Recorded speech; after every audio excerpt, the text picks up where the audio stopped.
Salamo 5:20.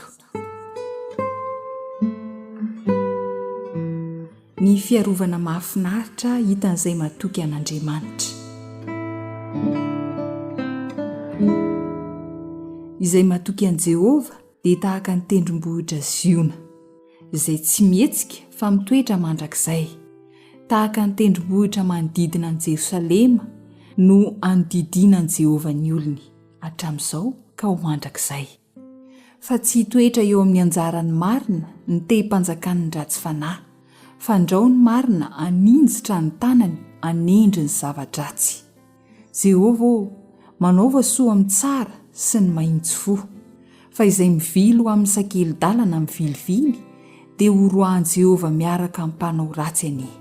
Fiadanana anie ho amin'ny Israely.